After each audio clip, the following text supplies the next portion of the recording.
Thanks for tuning in to the EIS Media Group lecture series.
Hello, good evening.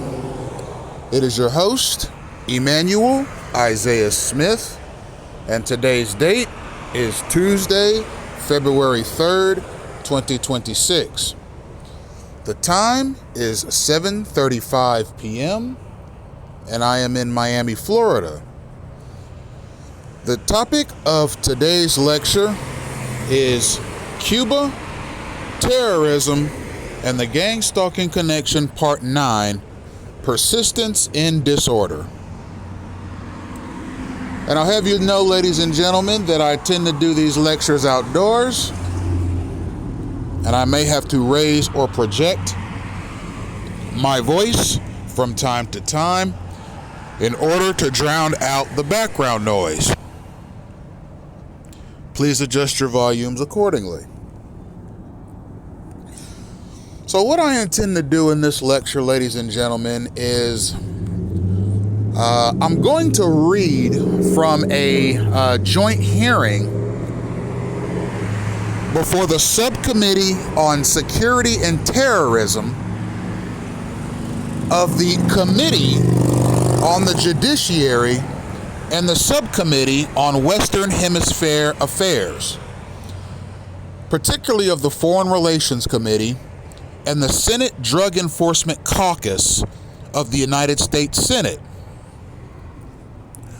This meeting took place on it took place on April 30th of 1983 in Miami, Florida. And it was conducted by the 98th Congress, first session, on the Cuban government's involvement in facilitating international drug traffic. The serial number of this Judiciary Committee hearing is J-98-36, printed for the use of the Senate Committee on the Judiciary, and it is published by the United States Government's Printing Office in Washington, D.C. The style of this joint hearing is the Cuban government's involvement in facilitating international drug traffic.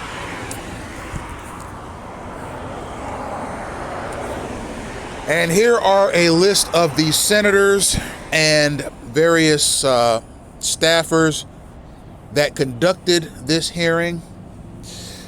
You had Strom Thurmond of South Carolina as the chairman. You had Charles Mathias Jr. of Maryland, Joseph R. Biden Jr. of Delaware, the future president. You had Paul Lazault of Nevada. You had Ted Kennedy of Massachusetts, Orrin G. Hatch of Utah, Robert C. Byrd of West Virginia, Robert Dole, Bob Dole of Kansas, the future presidential contender, Howard Metzenbaum of Ohio, Alan Simpson of Wyoming, Dennis DeConcini of Arizona, John P. East of North Carolina, Patrick Leahy, the future chairman of this committee from Vermont.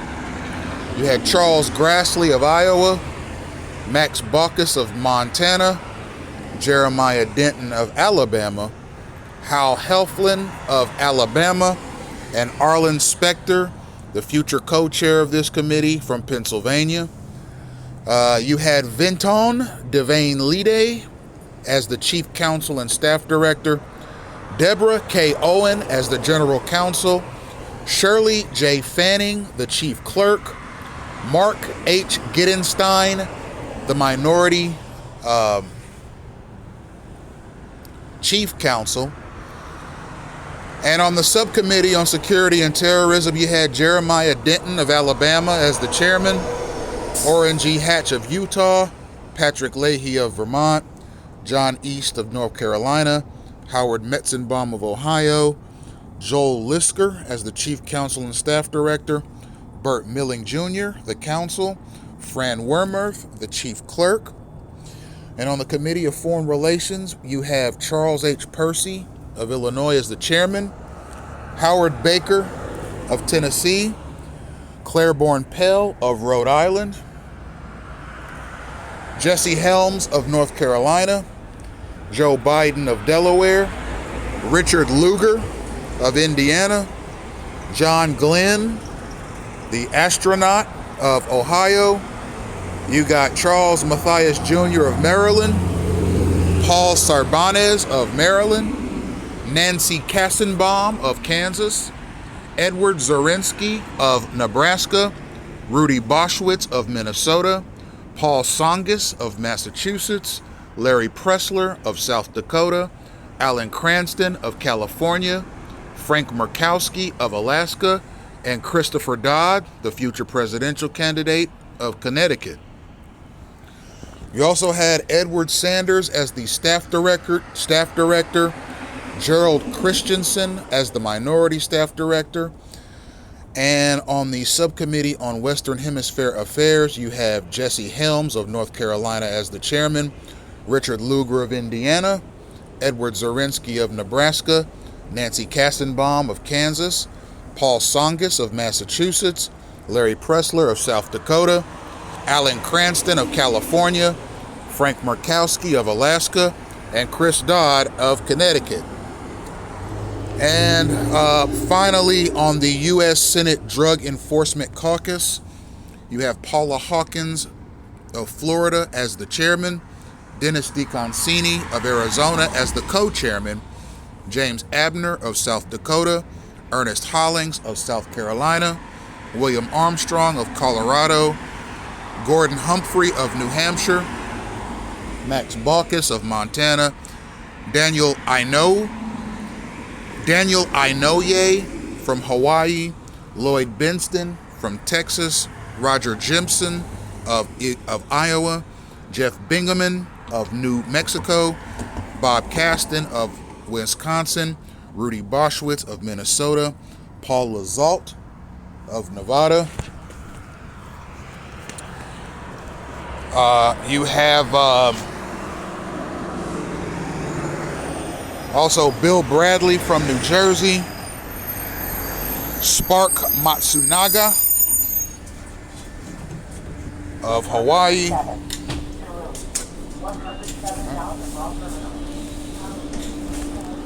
You have Thad Cochran of Mississippi, George Mitchell of Maine,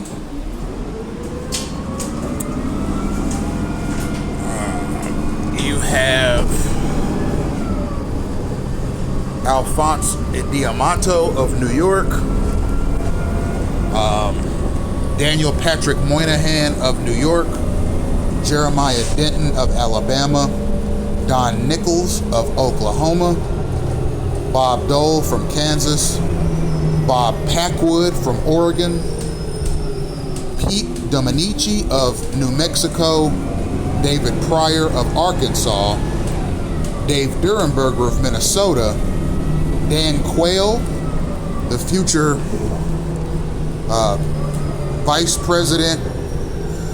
presidential contender of Indiana, John East of North Carolina, Alan Simpson of Wyoming, Jake Garn of Utah, Arlen Specter of Pennsylvania, Barry Goldwater, who I believe in the 1960s was a independent presidential contender. You've got Ted Stevens of Alaska, Charles Grassley of Iowa, Stephen Sims of Idaho, Orrin Hatch of Utah, Strom Thurmond of South Carolina, Hal Helflin of Alabama, John Tower of Texas, John Hines of Pennsylvania, John Warner of Virginia, Jesse Helms of North Carolina, and Pete Wilson of California. As you can see, there are many committees that are assigned to this issue, and each committee has its own chairman, its own co-chairman, and its own members. So I just read from the Committee on the Judiciary, the Subcommittee on Security and Terrorism, the Committee on Foreign Relations, the Subcommittee on Western Hemisphere Affairs, and the United States Senate Drug Enforcement Caucus. I have just boarded my bus, ladies and gentlemen, and I'm going to pick this lecture back up as soon as the bus ride is over, and I will be back with you in a moment. Thank you for listening. Thank you for tuning in, ladies and gentlemen. I am back. Ever so often with these videos, as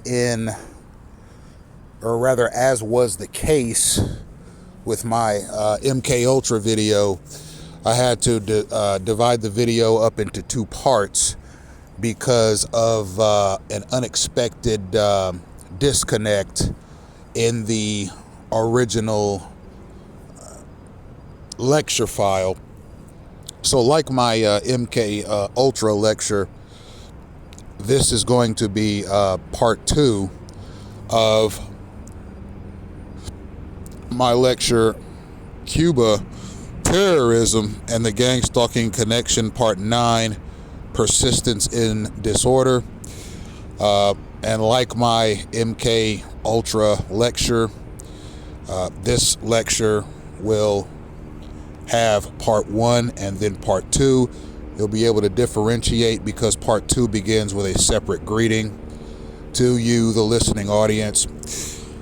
We're going to get right into the lecture this evening, ladies and gentlemen. It is Wednesday, February 4th, 2026. The time being 7:33 p.m. and I am in Kendall, Florida. The first part of this lecture saw me giving a rundown of all of the senators that were assigned to this particular matter in this Senate hearing. And what I'm going to do, starting off here, is I'm going to read the opening statement of the Honorable Paula Hawkins, chairman of the Senate Drug Enforcement Caucus and a United States Senator from the state of Florida. And mind you, ladies and gentlemen, I tend to do these lectures outdoors, so I may have to raise or project my voice from time to time in order to keep the background noise to a minimum. This is your host, Emmanuel Isaiah Smith, And I also, ladies and gentlemen, before I begin, want to let you know that if I choose to do a lecture on Cuba and terrorism or narco-terrorism or international drug trafficking, I'm going to typically read from Senate hearings on the matter, typically in the time range corresponding from 1983 to 2025, that time range. Because in that time range, that 43 year period, Cuba as a country has gone on and off this state sponsor of terrorism list. A perfect example of that, ladies and gentlemen, is when Joe Biden got into office, he took Cuba off the terrorism list, probably to secure the Cuban vote here in the United States. However, when Donald Trump got in office, he put Cuba back on the state sponsor of terrorism list because his government saw them as a legitimate national security threat to the United States, just being 100 miles off the coast. And I like to go back in time to 1983 here. This is one of the first meetings that were held on this matter concerning Cuba. I find it interesting to go back in time so that you can get a glimpse of the various attitudes and opinions that United States senators have had about Cuba over the past 43 years. Because the decision to put Cuba on a state-sponsored terrorism list or take it off or put it back on again, there's a backstory to it. And there's a history to it. And I think it's important to look over the totality of the matter rather than focus on just maybe the first few Senate meetings had or the most recent Senate meetings had. I like to examine the entire scope of the trajectory of the United States' relationship with Cuba, particularly with designating it as a state sponsor of terrorism. So, ladies and gentlemen, this particular hearing was held in 1983. This is one of the first meetings held on the matter, and it's interesting to read through senators' remarks and see how it compares to today. And this document, this Senate hearing, it's 700 pages long. And I'm not going to read all 700 pages in this lecture due to various time constraints, et cetera, and storage capacity, et cetera. Trust me, I would.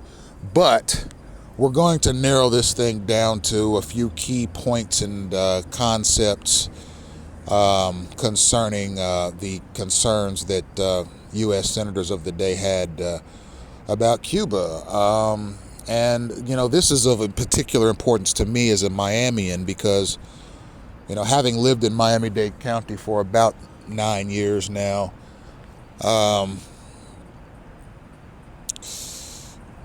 you know, having been able to observe the Cuban populace here, the Cuban American populace here, the diaspora, the way of life, the language, the culture of Cuban American people, as well as interacting with people who are Cuban natives who are here visiting or something of that nature. It's always interesting to see how Cuban Americans' attitudes and the Cuban people's attitudes towards their own government manifests. For example, a couple of days ago, I was riding the 601 bus to Homestead, Florida, to run some errands, and I came across a Cuban person, probably about 60 years of age, very short, very thin, very unassuming Cuban man.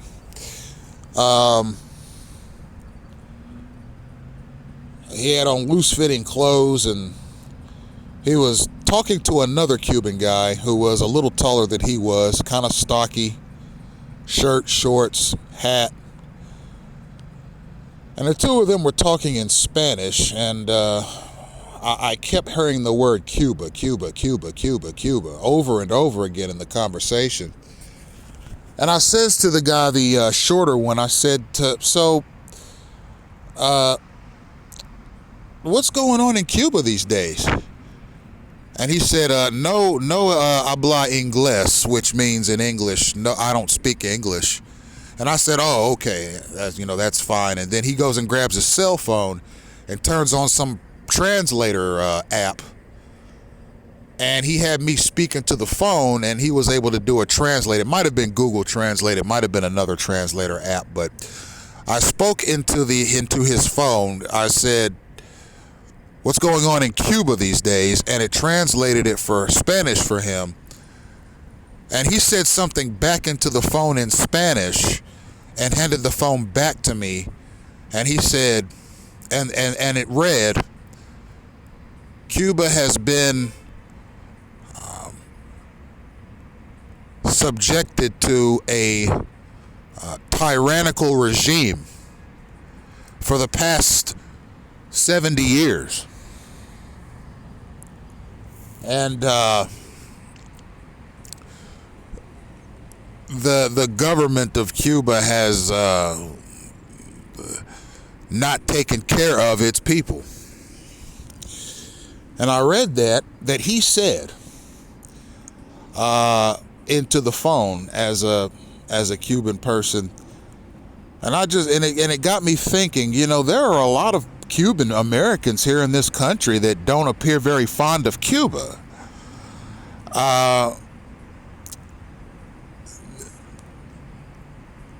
There are a lot of Cuban Americans here in the United States that believe that Cuba is a dictatorship and that it is not properly run.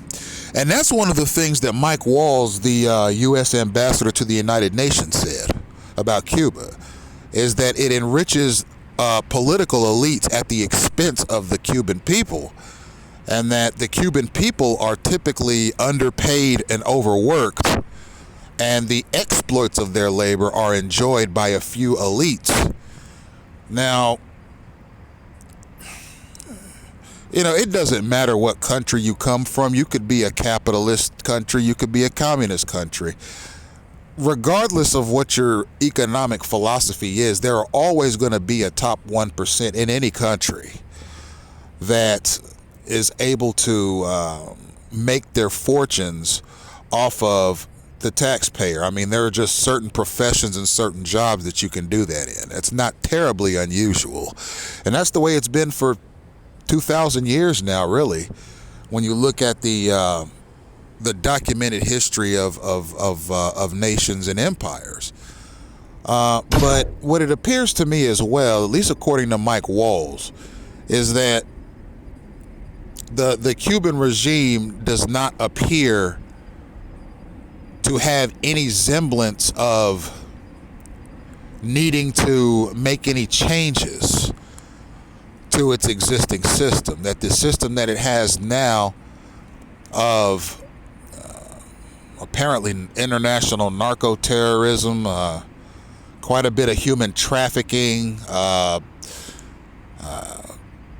it's a situation where there are so many millions of Cuban people that want to leave Cuba, but it's difficult. It's not easy. The process is extremely tedious, and a lot of Cuban people's applications don't get approved. Their immigration applications. Plus, it's a costly move. You have to actually pick up and move from Cuba to the United States. You have to get your resident documents and your immigration papers, and then when you get to the United States, you have to try to get on the path to citizenship.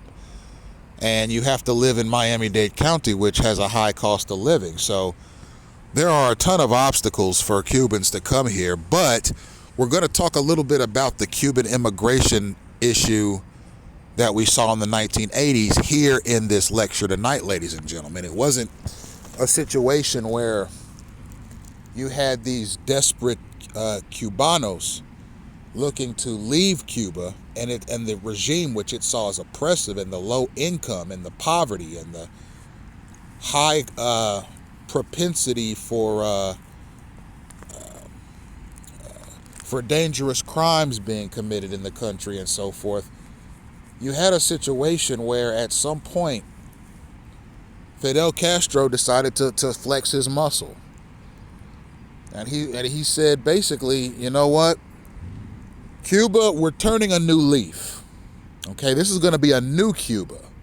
The old Cuba is gone, ladies and gentlemen. We are going to bring in a new era of Cuban prosperity. That's what Fidel Castro said in the 1980s.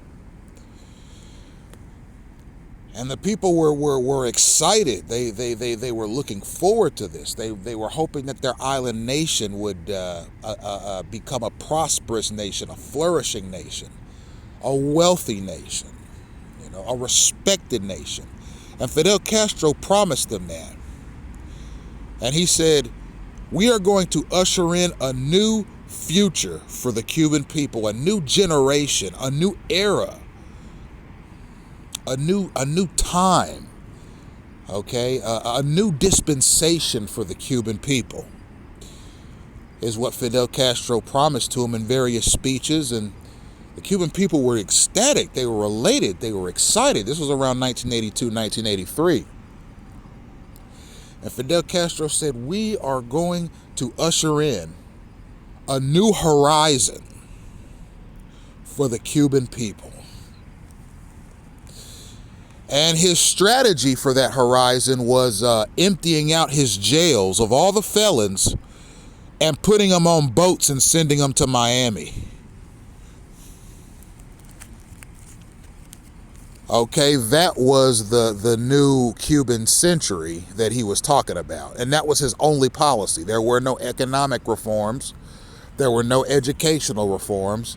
There were no reforms in military or policing. There were no reforms in college tuition. There was no reforms in borrowing or lending or taxes or tax spending. There was no referendums on corruption.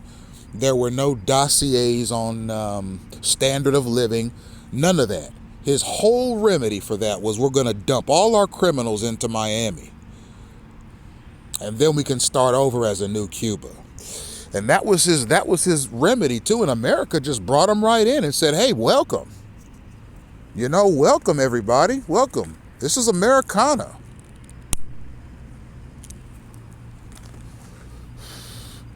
And they had tens of thousands or hundreds of thousands of Cuban people fresh off of a boat that Fidel Castro sent down there. And they were coming over here, and they were putting them in these refugee centers in Miami, and they were giving them jobs like dishwashers and cooks and things like that. And eventually the immigration officers in Miami started shaking their heads or scratching their heads like, now this is kind of peculiar. Now we're getting this huge wave of Cuban immigration from Cuba, and we're looking at them, and they're all talking to each other a little strange. They're holding their heads. They're using lingo that our interpreters don't understand. Some of them have these bizarre insignias tattooed on their hands and arms. And eventually the U.S. federal government did an investigation, and they were like, you know what Fidel Castro's doing? He's emptying out his prisons and sending all his felons to Miami so that the Cuban people can start over again in Cuba. And so the Americans have to deal with that. You see? But you didn't really see an influx in new immigration policies either.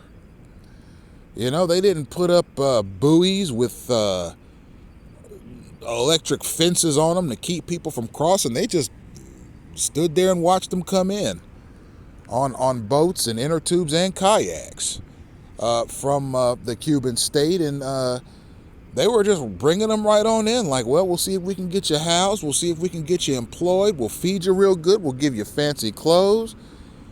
And, maybe you could find a job here, doing this or that. And it's a ritzy place. It's an upscale place. There are beautiful families here, beautiful architecture. There are wonderful beaches here. Just come on over, and we'll accommodate you at the expense of the taxpayer. Which is kind of what was happening with Mexican immigration, which, I'll talk about briefly, then we'll get into the main talking points of the lecture, but that's been going on for about 48, 50 years too. And apparently, the U.S. has always had this what you might refer to as a sort of a, what is it? An inclination to allow it under the banner of compassion. Well, they're just here looking for a new life. They're dreamers. They want a piece of the American dream, and we believe that that's why they're here. And all they want to do is work and make a living for themselves. And we're going to offer them taxpayer money and driver's licenses and voting cards, and we're going to allow them to earn their place here in the United States, because we are a compassionate nation. We're a compassionate people. So ultimately, that's what happens. Some Americans like it more than others. Some agree with it more than others. Pastors across this country are saying those are God's children and they deserve a chance at a better life. And some believe that to a higher degree than others. Me personally, I'm of the mindset, well, whether it's immigration from Cuba or Mexico or Canada or El Salvador, Honduras, Panama, Puerto Rico, Dominicana, Jamaica, Haiti,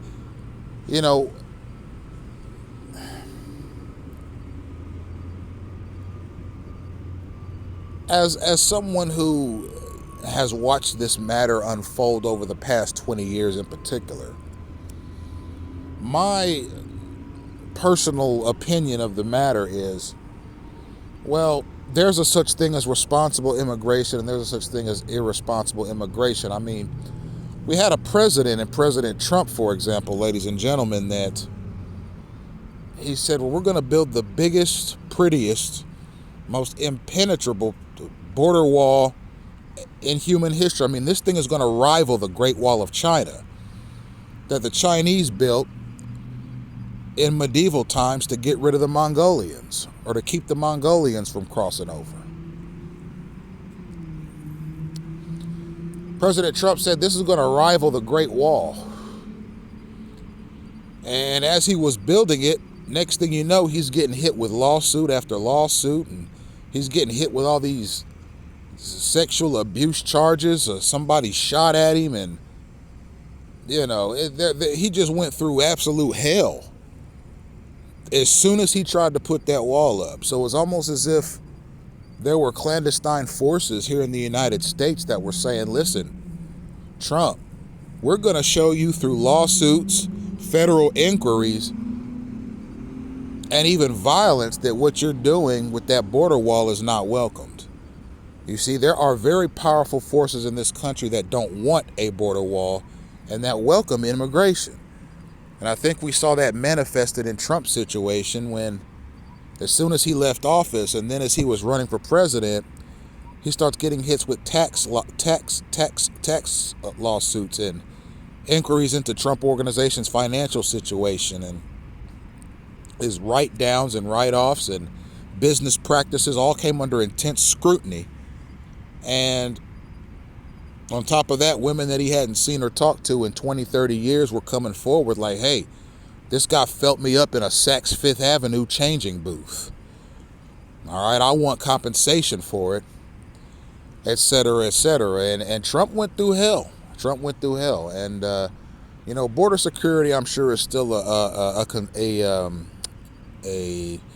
priority for President Trump and his government, but it hasn't exactly been his go-to platform as of late. Ladies and gentlemen, this is going to be the opening statement of the Honorable Paula Hawkins, chairman of the Senate Drug Enforcement Caucus and U.S. Senator from the state of Florida. Senator Hawkins begins, Senator Helms, we would like to welcome you and your subcommittee. This joint hearing on the role of Cuba in drug trafficking is held by the Senate Drug Enforcement Caucus, the Senate Judiciary Subcommittee on Security and Terrorism, of which Senator Denton is chairman, and the Senate Foreign Relations Subcommittee on Western Hemisphere Affairs, of which Senator Helms is the chairman. I would like to personally welcome the senators, my colleagues, to Miami. This is the first time that these two major committees have come to Florida to conduct a joint investigative hearing, but the seriousness of the issue demanded it.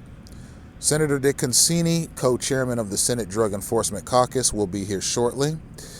Through the cooperation of these senators and their concern for the people of Florida and the problem that we are addressing today, this hearing was made possible.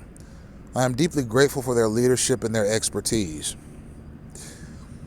In 1980, as we all know, here in Florida, where this Senate meeting is being held, over 125,000 Cubans arrived in the United States via the Mariel boat lift. Unfortunately, many of the people that were mixed among the freedom-loving Marielitos were thousands of hardened criminals. These felons were purposely dumped out of Cuban prisons and exported to the United States by Castro. The impact on Miami has been devastating.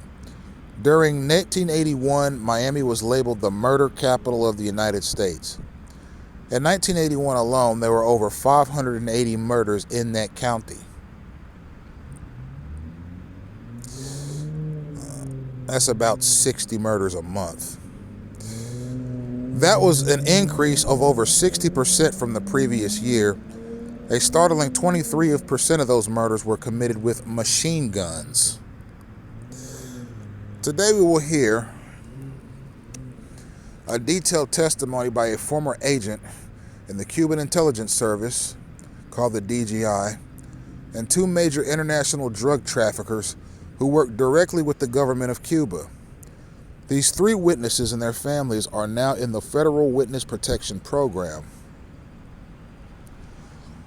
On November 15, 1982, four close aides to Fidel Castro, including two influential members of the Central Committee of Cuba's Communist Party, were indicted on charges of smuggling narcotics into the United States.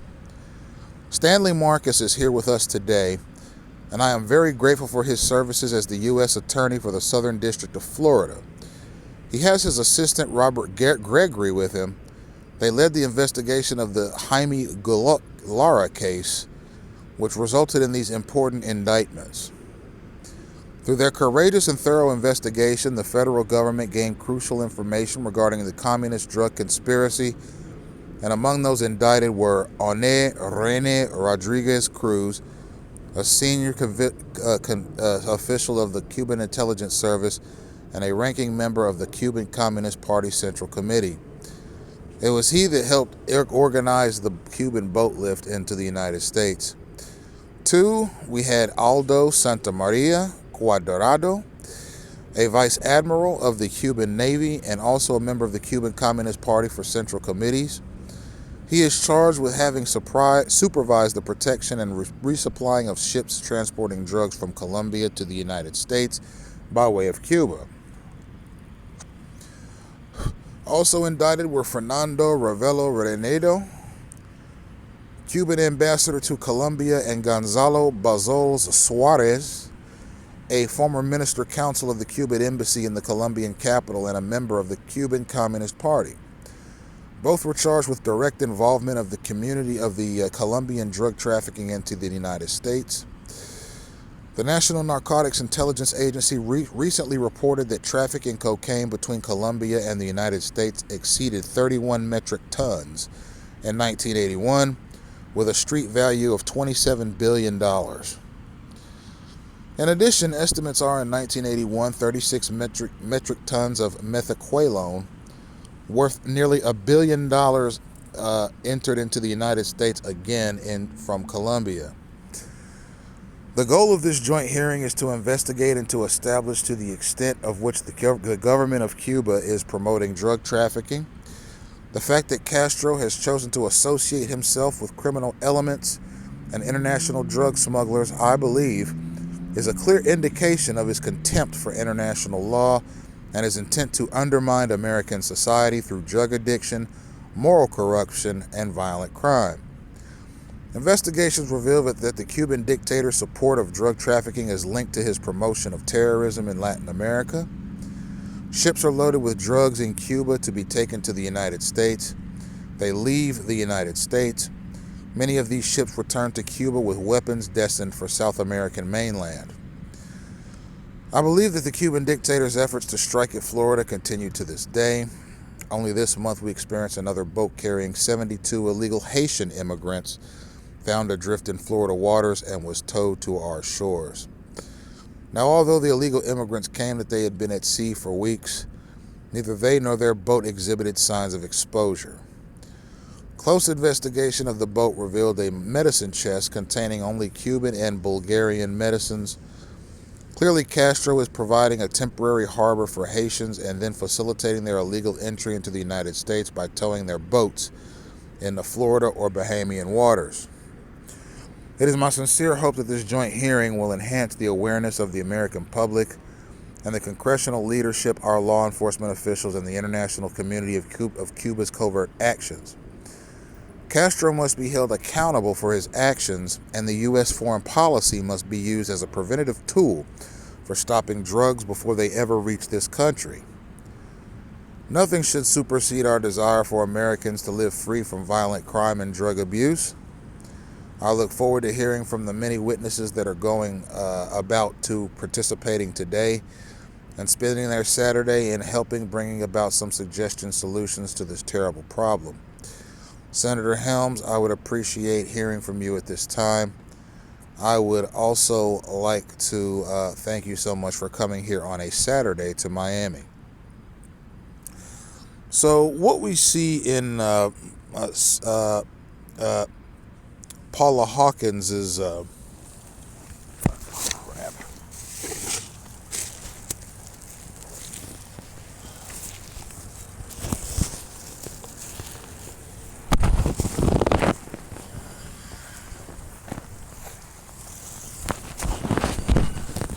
My apologies. I'm sitting here at this park bench, and the sprinklers just came on.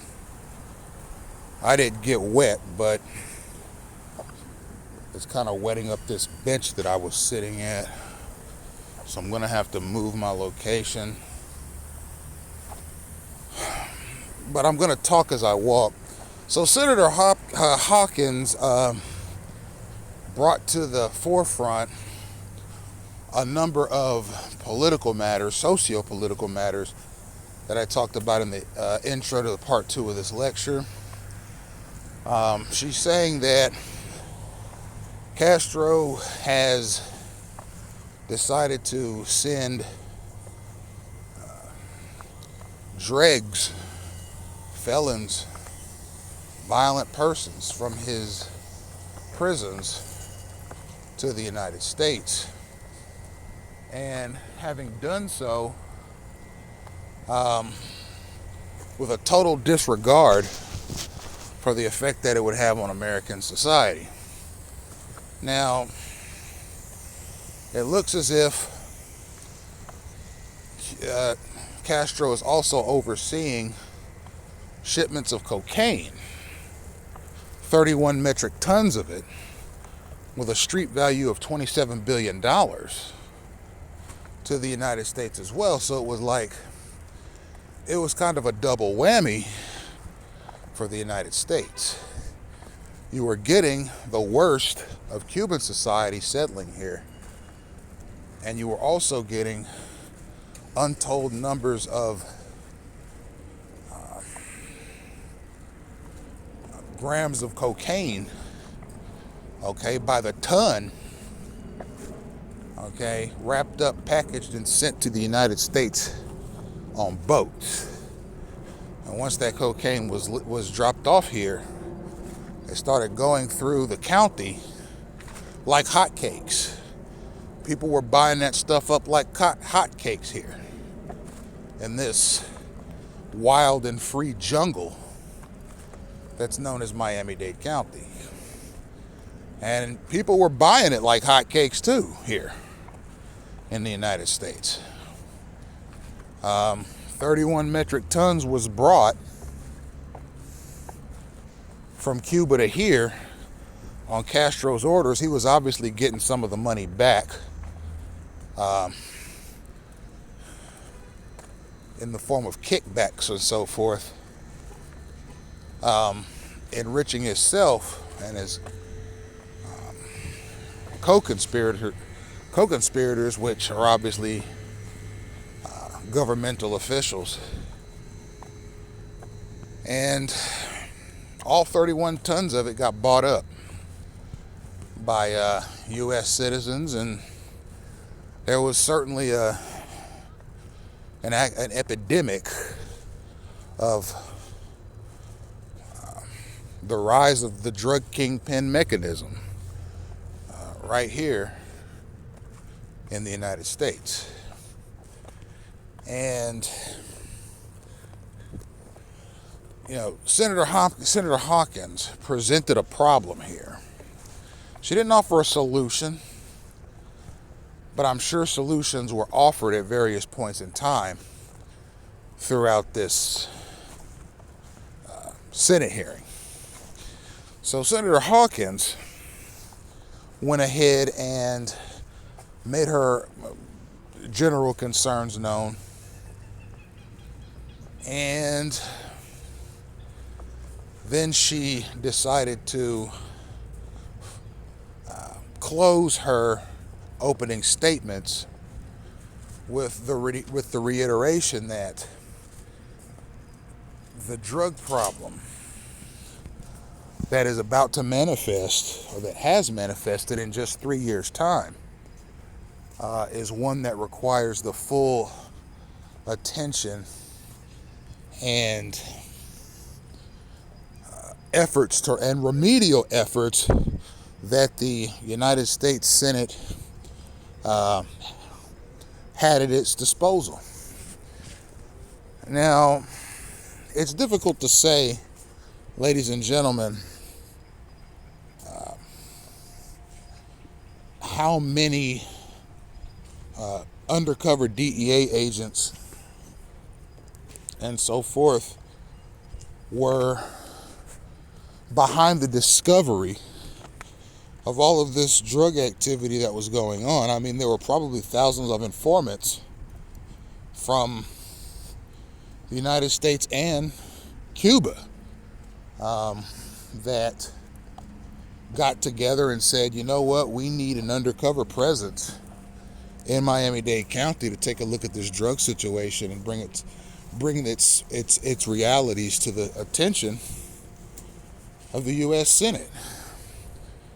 Now,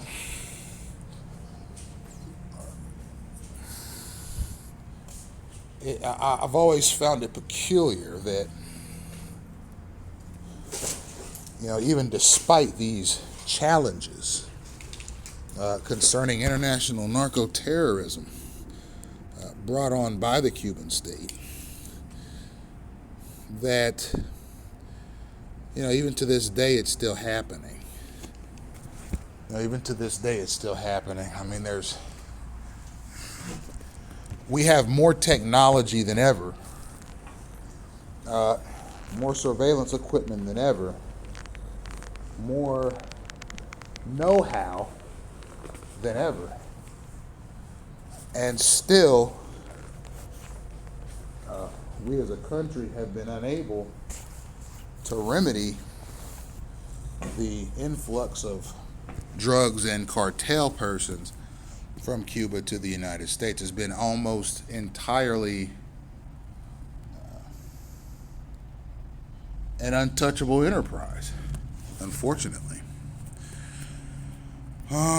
Let's see, we're going to scroll down a little bit. And like I said, ladies and gentlemen, this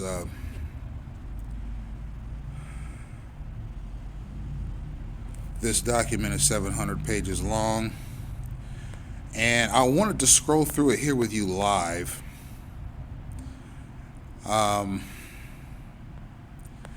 And the reason I want to scroll through this with you live is because we're going to quantify how Cuban narco-terrorism plays into gangstalking.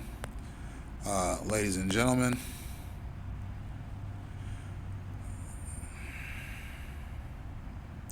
all right, so what we're going to do is we're going to go to page 200 and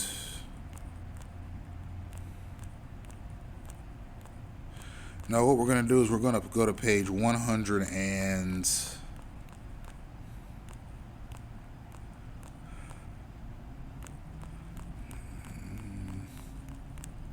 because this is the questioning part where the senators are asking the witnesses questions. This is 143.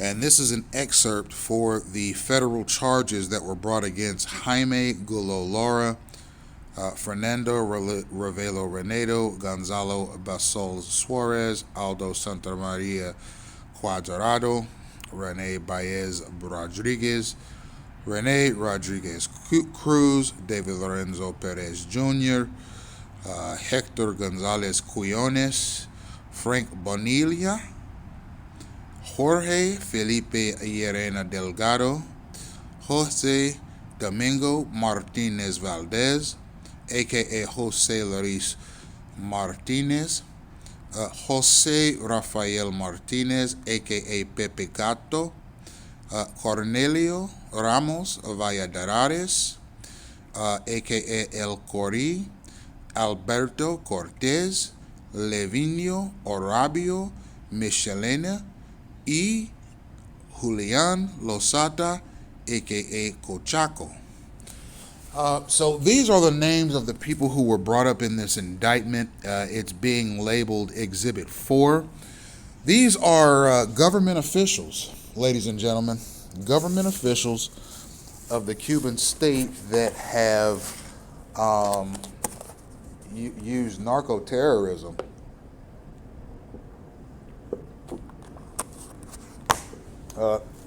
in order to enrich themselves and the Castro regime, ladies and gentlemen. And it goes to show that when the U.S. says that this is narco-terrorism, this is state-sanctioned narco-terrorism, this is state-sanctioned narco-terrorism, ladies and gentlemen. These are Cuban officials of the government of Cuba that have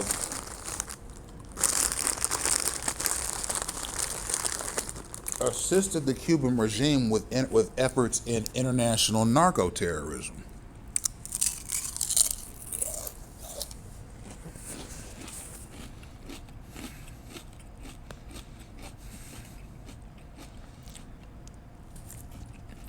And I'm going to read a part of this exhibit so you can see exactly what's happening here. The above entitled matter came on for trial before the Honorable Judge Joe Eaton, the United States District Judge, and a jury pursuant to notice. They're bringing in a witness. Mr. Mervis says that with that, may it please the court, Your Honor. Mind you, this is a court proceeding that I'm reading from that was used as an exhibit. This court transcript was pulled on February 7th of 1983 from the U.S. Courthouse on 300 Northeast 1st Avenue, Miami, Florida. Okay, I've passed by this U.S. Courthouse many times, countless times, hundreds of times, thousands of times, while riding the city bus or the Metro Mover or the Metro Rail here in Miami-Dade County. It's a beautiful courthouse, very well designed, and federal matters are brought before that court.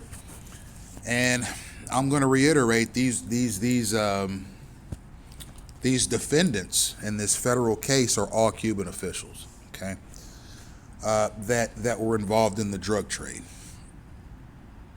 It says here, if it may please the court, Your Honor, the government calls David Lorenzo Perez.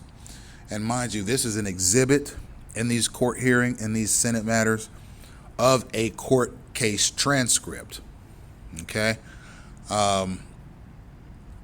So I'm going to summarize these matters and read a number of them to you. Thereupon, Perez was presented in court by Julianne Holt, Esquire. Mr. Mervis goes on to say,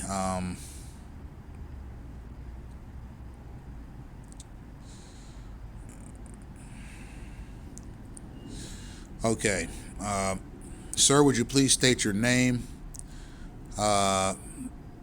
David Lorenzo Perez Jr. This witness was called as a witness on behalf of the government. That's the prosecutors. Having been first duly sworn by the clerk and examined, it testified as follows. So that's going to mean that Julianne Holt is a federal prosecutor. Keep that in mind if you hear her name throughout this part of the lecture. Could you move to one of the microphones closer to you, sir? Tell us your name again. The witness replies, David Perez Jr., sir. How old are you? 27 years old, he answers. Mr. Perez, were you named in the indictment in this case? He replies, yes, sir. Charging these defendants? Yes, sir. And sir, have you previously pled guilty to one of the crimes in the indictment? Yes, sir. What charge was that? Count 1 of the indictment. And what did they charge you with? Conspiracy to commit methaqualone pills is what he replied. So when you hear the questions, that's the state, okay? The prosecutors. When you hear the answer, that's Perez Jr., okay? So it's looking like that the state went and found one of the defendants in this case who had already pled guilty to his crimes, and they offered him a plea deal on sentencing if he would testify against the other defendants. So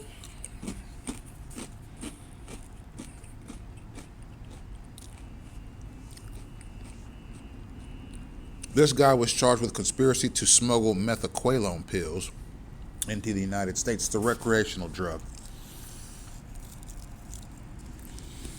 And the prosecutor asks, was these methylqualone pills also known as Lemon 714? Yes, sir. Did you in fact, sir, agree and conspire to import quaaludes into this country? Yes, sir. Sir, did you have an agreement with the United States of America concerning testimony, giving testimony in this case? Yes, sir. Was that agreement, sir, reduced to writing? Yes, sir. Then Mr. Mervis, who is the prosecuting attorney doing the cross-examination, asks the judge, can he approach the witness? The judge replies, yes, sir. Mr. Mervis goes on, let the record reflect that I am showing Government Exhibit 4 for identification to defense counsel. Then he continues, sir, handing you what has been previously marked Government Exhibit number 4 for identification. Can you please identify that document, please? Perez Jr. replies, yes, sir. And what is that? This is my plea agreement with the government. Did you in fact sign that agreement? Yes, sir. Mr. Mervis continues, Your Honor, at this time the government would move to Government Exhibit number 4 into evidence. Perez is being cross-examined. The court accepts the document into evidence, and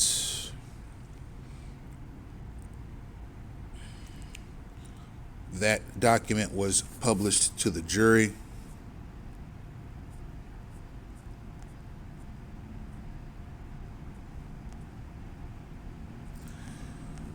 All right, we're going to keep going down. So what we see is you see a lot of this dynamic where persons of Cuban descent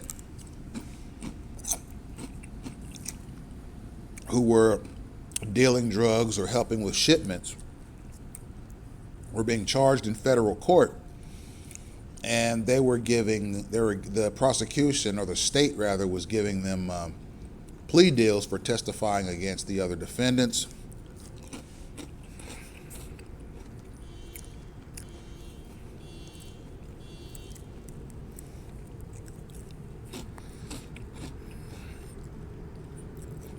We are going to keep scrolling to the next question in A.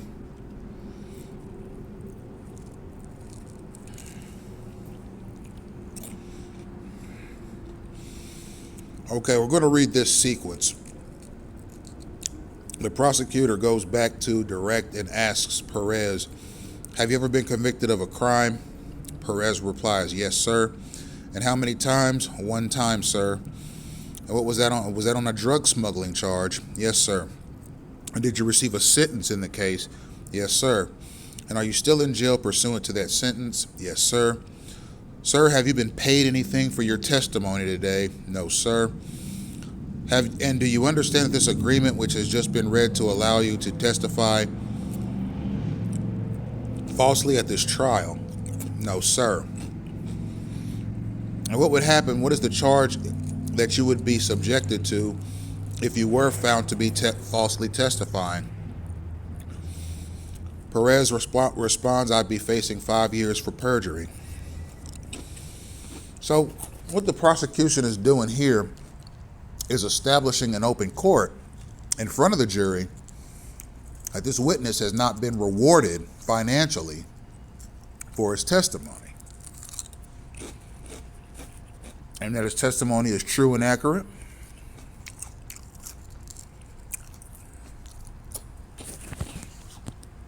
and that if this person were found to have not been telling the truth, he'd face 5 years in prison for perjury.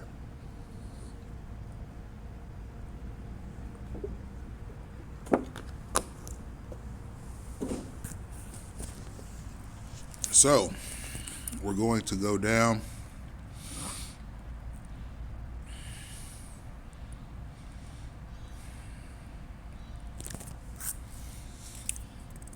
and he's essentially is going down the list and informing the court on the drug cartel activity of his on this indictment. And Perez Jr. is basically telling the court that these defendants were very active in the drug trade and that he was kind of a middleman that took orders from them on how to make the drug operation run smooth.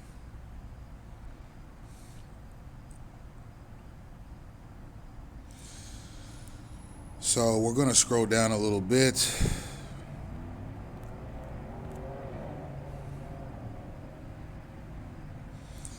And this video is going to cross over the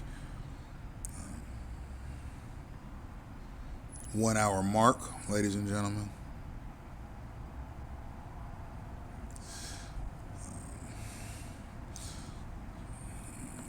So he's talks, and I'm going to summarize a lot of these back and forth between the prosecution and the informer. The prosecution is asking the informer questions on how the drug operation worked, and the informer is telling him exactly how the drug operation worked, and they're just simply putting nails in the proverbial coffin for the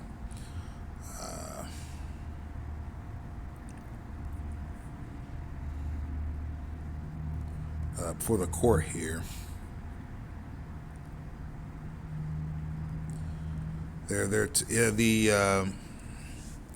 The informer is telling the court that he was promised a career in cocaine trafficking and that he could become a millionaire selling cocaine, and that Jaime Laura, was the one that sort of recruited him into this and taught him the ropes on how to be a successful cocaine smuggler.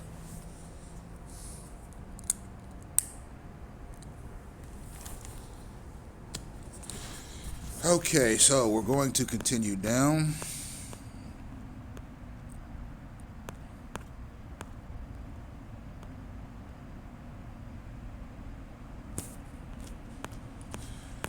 We're going to scroll through this question and answer.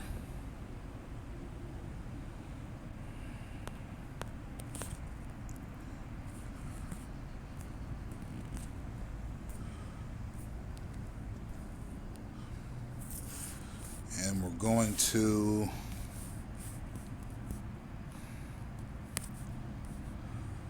proceed.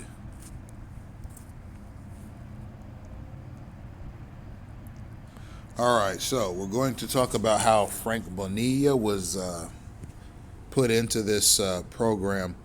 The informant says I was on a boat and a boat went by the name of it. That is my problem, the Lazy Lady. That's the name of the boat or the yacht that he was on when he met Frank Bonilla. And someone named Pepito told him, there goes Frank Bonilla. Okay, so Frank Bonilla drove past these guys in a boat called the Lazy Lady.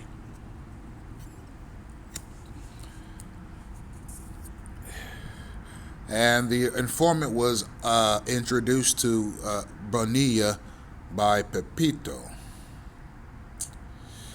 And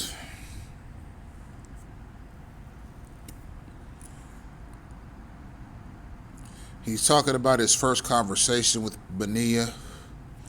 He says, "Hi, my name is Mario," which is an alias. The guy replied, "My name is Frank Bonilla. How are you? Are you going to work in my boat?" Then we went to the boat, and 2 men and 2 women were there. And one of the men from Bimini went by the name of Pepe El Gato. And now, sir, do you see the man you spoke to as Frank Bonilla here in the courtroom today? The informant implies yes. He says, "Will you point him out for the court and jury, please?" And he points the guy out. So Frank Bonilla is present and is hearing the testimony against him.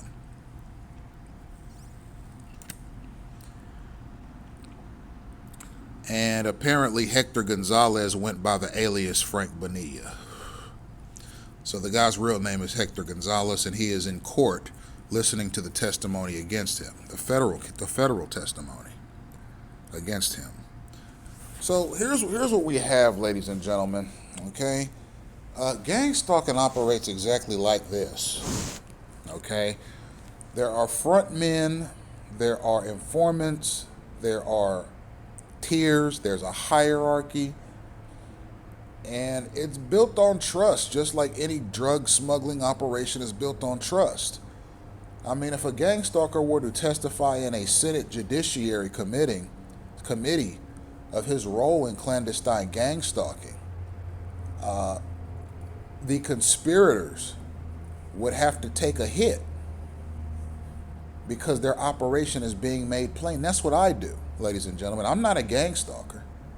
I'm not an informant for the federal government on gang stalking. I'm a sovereign U.S. citizen that's bringing this matter to the forefront because this matter is more important than any other political matter that exists. And the American news media has shied away from this matter because, quite frankly, there are a lot of gang stalkers that watch the nightly news. There are a lot of gang stalkers that watch cable news. There are a lot of gang stalkers that listen to news-related programs on the radio. And keep something in mind.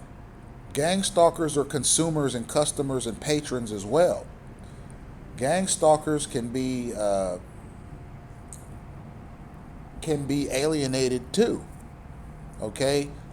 The news, the local news, it's based on viewerships. Its success rests on viewership. And the reason the news media's success rests on viewership is because the more people that watch a news program, the more money that news station can charge for advertisements showing during its news hour. And television stations and radios rely on advertising dollars to function. So, ladies and gentlemen, the reason you don't hear a lot of, and don't let me forget cable news as well. Cable news is also based on viewers. And cable news stations do deals with cable companies like Comcast or Verizon or Time Warner Cable or any number of cable providers. And the cable providers actually pay cable news networks a yearly fee for the rights to broadcast their news channels to the world. And then the cable news stations in turn earn revenues from advertisements or commercials that are showing during its various news hours. So in order to keep that going strong, ladies and gentlemen, the news media mechanism in the United States needs as many viewers as possible, even newspapers.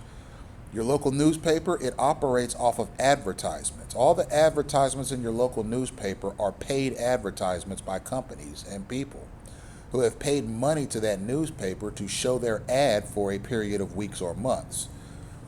And the more viewers that a newspaper has, the more people that buy editions of it, the more it can charge, the more it can charge advertisers to advertise their businesses in the newspaper, and they're able to raise significantly better revenues with the increased fee to show an advertisement in that newspaper. So the reason you don't see the news media jumping on top of this gang stalking matter as much as they could is because there are a lot of gang stalkers that are patrons of cable news and local news and newspapers, and they don't want those people, even if they are gang stalkers, to leave as patrons for having been insulted with a news story that contains information about gang stalking. So, for example, let's say the local news station has 450,000 nightly viewers. All right, it could charge $100,000 to $250,000 for a 30-second ad during the news hour with those kinds of viewers. Now, let's say that local news affiliate starts talking about clandestine gang stalking and talking about it in a derogatory manner and talking about it in such a way that the people know it's something that needs to be repealed. All the gang stalkers that watch that nightly news station are going to stop watching because they don't want to feel like they're criminals or they're deleterious to society, which they are. I believe one day gang stalking will be prosecuted as a felony. But these people don't want to be told that by their news anchors. And I think the production companies, the production teams of various newspapers and news stations know if we talk about this too much, we might lose our stalker audiences. And our viewership will go from 450,000 people a night to maybe 350,000 people a night, or perhaps 250,000 people a night. And then we won't be able to charge $250,000 for an ad. Then we can only charge $150,000 for an ad, and we're going to lose out on money because of that. So let's keep all of our audiences happy, even the gang stalkers, and let's not talk about it because we want their viewership and the ad revenues that their viewership brings. So you haven't seen a lot of that in the news media. Ultimately, I would like to see the news media talk about clandestine gang stalking in depth. It is obviously the political conundrum of the 21st century. There's just no way around that. And ultimately, I think that the news media will realize that, hey, yeah, us talking about gang stalking might turn some people off. Yeah, we might start losing viewers if we talk about gang stalking because gang stalkers that watch the nightly news don't want to be reminded about what they get up and do every day. They'd rather watch a news station that ignores gang stalking. So you might lose out on 150 subscribers to your nightly news, and those 150 people might go to your rivals and start watching their nightly news service because their rivals don't mention gang stalking and make them feel guilty about it. So that rival news station who's now accumulated all of your gang stalkers as new viewers, now they can start charging $500,000 for an ad while you're stuck charging $150,000 for an ad. And that makes your rival better and you worse off. You see, so that's why you don't see the mainstream news media talking about this very often. Plus, it's a topic that could make the United States look awful at some point. And it already has made the United States look awful. Okay, some of the stuff these people do, these stalkers, and I'm talking across the country, some of the stuff they do is absolutely atrocious. Okay, and they have no shame in their operation or execution. They will do anything and everything dirty to get ahead, these stalkers, these liaisons and the undercovers that assist them. They'll do anything to get over. And quite frankly, unfortunately, it makes the United States look awful. It makes the United States look horrible that it has allowed this program to run in heightened levels for at least the last 11 years, treating everyone who comes in contact with these stalkers as expendable, ladies and gentlemen.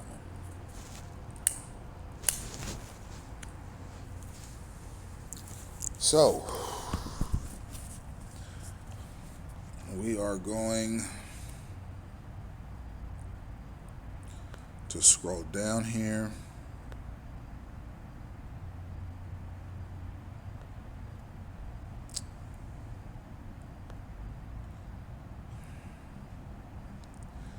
All right, did Mr. Perez tell you what kind of pills were on the boat?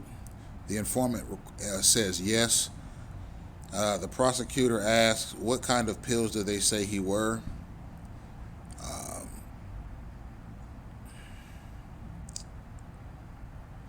I'm sorry, this is Mr. Gregory.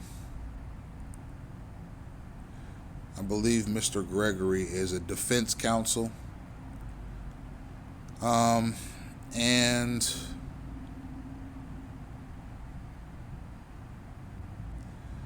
essentially they're talking about the sale of Quaalude pills in Miami. There were upwards of $1 million worth of Quaaludes coming into Miami at one point. They're called Lemon 714 Quaaludes, and they were sent from Cuba right to here. But Cuba got a lot of its cocaine shipments and its Quaalude pill shipments from Colombia. So Colombia and Cuba were partners in crime here. Okay, Colombia is known as one of the world's major suppliers of cocaine because it grows there naturally, and the soil in Colombia cultivates these coca leaves, which are taken to an operation house, and the juices of the Quaalude or the coca leaves are squeezed out using a vice. And then what they do is they take the juice of the Quaalude, or the cocaine plant, and then they add ingredients to it to make it powderized. And then they take the coca leaves and crush them up, and they grind the entire thing into a finely grained powder. And then it's put in a microwave to heat it up so that the powder fuses together. Then they take it out, and then they package it up, and they sell it with a stamp on it so that the buyers know what cartel put the cocaine together. So there were all kind of narcotics going back and forth from Cuba to the United States. The defendants in this case used speedboats and yachts that were going from the United States to Cuba and back. The government of Cuba was purchasing narcotics from the Colombian government and its operatives using taxpayer money. Yeah, taxpayer money was being used by the Cuban government to buy tons of cocaine and bringing it back here to the United States for sale. And every bit of it sold. Now, cocaine was very popular in the United States in the 1980s. I mean, everybody and their kids and their grandparents were sniffing cocaine back then. I mean, it wasn't even a second thought. I mean, it was a part of everyday life in the United States. In Miami, it was, well, we're going to wake up, we're going to go on our morning jog, maybe we'll go to our local coffee house for breakfast, get up, hop in the car, go see the cocaine dealer, buy $2,000 for an ounce of cocaine, take it home, sniff it, and watch a movie. That was the lifestyle of a lot of Americans here in Miami-Dade County back in the 80s. I mean, it wasn't even I mean, it was just a part of people's daily routine. You know, take the kids to the park, let them play, maybe take them to a museum or an art gallery, take them to the mall, buy them some shoes, call up the Quaalude dealer, buy 50 or 70 Quaaludes, pop a couple of them, take the kids to the toy store, bring them home, tuck them in, and get them ready for the school day the next day. I mean, in Miami-Dade County in the 80s, it was just second nature to people to snort cocaine and pop Quaaludes. All right.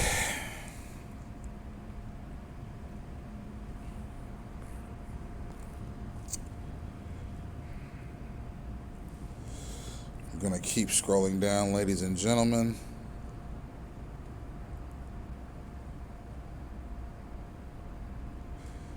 So it was just sort of a cocaine enterprise. It was a cocaine conglomerate, and these guys here were all bosses of that cocaine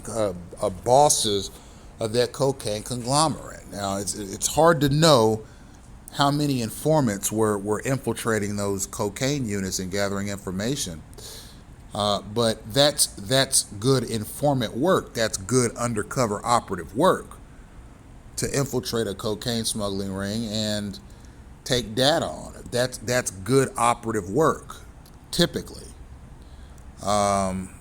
These operatives today, they don't do any such thing. I mean, the operatives of today here in Miami-Dade County are investigating pill bags where a dealer or a plug or a middleman will take heart medication, Xanax pills, blood pressure medication, maybe a painkiller or two like Vicodin or Percocets. They'll take hair loss pills, just real random medicines, and put them in a bag with like 20 pills, and then give it to a two-bit dealer to go out into Miami-Dade County and sell this pill bag try and sell it for $200 is what they tell them. Or you can sell the pills for $20 a piece. Okay,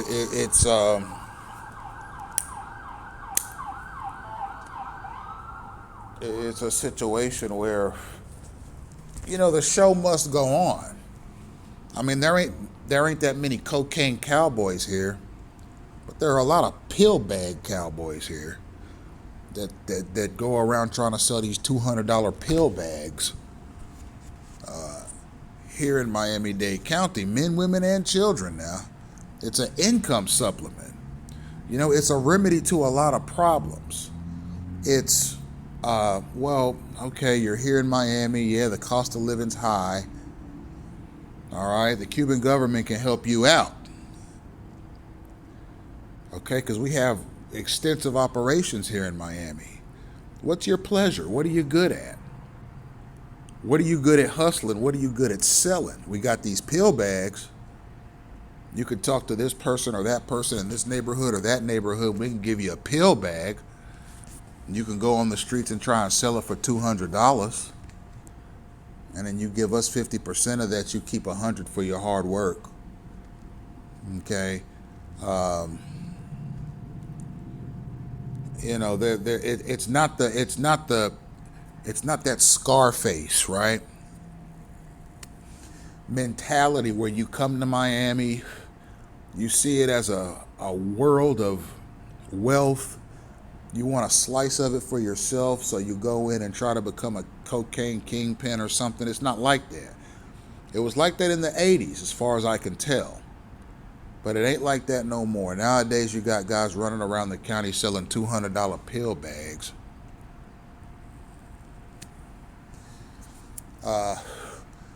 Obviously they can't make a living off of it. They could go to Subway and get a few sandwiches over the week with the money and the proceeds from those pill bags. But, it's not like you're seeing, like in the 80s, where you got guys riding around in Rolls Royces You know, they're wearing Armani clothes, Versace clothes, Louis Vuitton clothes, alligator skin dress shoes, alligator skin belts.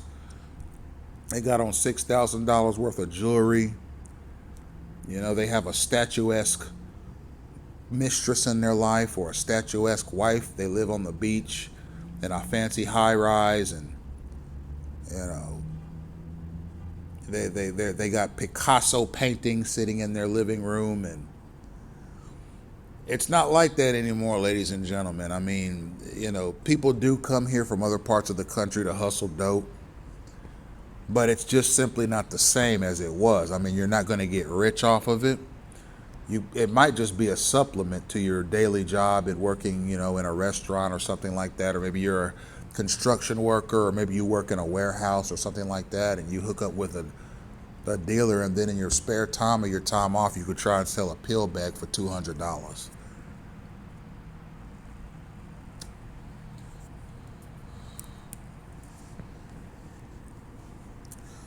Okay, and you know, gang stalking is obviously a component of the drug smuggling trade. Gang stalkers use the signaling mechanism to communicate with other gang stalkers as to when to buy drugs and where to sell these drugs.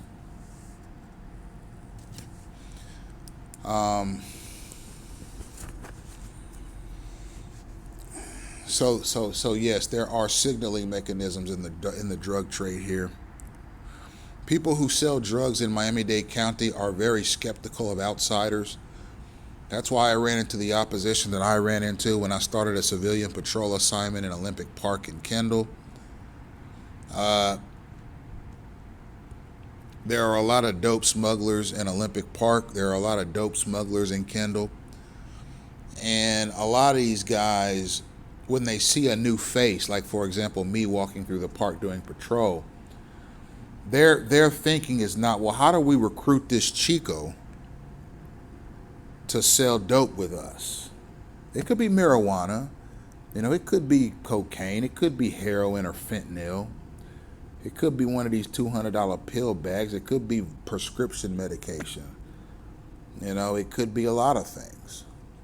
But they want to establish some sort of a rapport with you, or they'll try and get rid of you for fear that you're going to inform on them. You know, now me personally, doing citizen patrol, if I came across drug activity, it was typically marijuana in the park.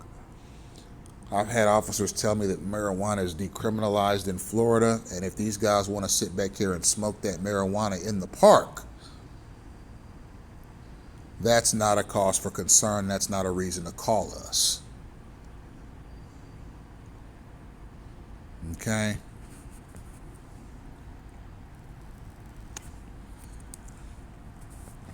Gang stalkers get involved in drugs. They're not just signaling each other to pester people around town for no reason. They're looking to pester people who may have a bad impact on their dope slinging. Okay, that's where my pestering came in. The guys in Olympic Park saw me as a person who was going to hurt their operation, so they tried to get rid of me. And apparently they did that using the help of local police officers who sympathize with them, and library patrons and staff members that sympathize with them, because the Olympic Park is right behind the Kendall Lakes Library. So it's hard to know if these dope smugglers are giving the library staff free drugs, or perhaps they've asked a few police officers to help them sell, and they've agreed, and they see me as a threat because I might expose all the dope smuggling operations that are going on in Olympic Park right now. So it's one of those things where, like, for example, in that movie Scarface, okay, which came out the same year that this Senate hearing was being held. And I think that the movie Scarface played into the sense of urgency that these Senate committee members had with respect to the international drug trade coming out of Cuba. Okay? When gang stalkers sell drugs, they know a signaling mechanism that they share with other drug dealers. And they say, well, you follow these signals, you go here and there when we tell you, and you say what we tell you to say, and you'll be safe. You could make money off of this. You could make enough money to buy your kids a new playground. If you sell enough dope, you can buy your wife new clothes and jewelry. You can send your wife to the salon to get her hair and nails done, and you can send your wife to the spa for a jacuzzi treatment and a massage. You can live in a nice house. You can send your kids to a nice school. You'll have a nice car to ride around in. You'll have friends that'll have your back. You'll have their back. You'll be protected at all times. If a police officer tries to arrest you, you could pay him off. If a judge tries to sentence you, you could pay him off.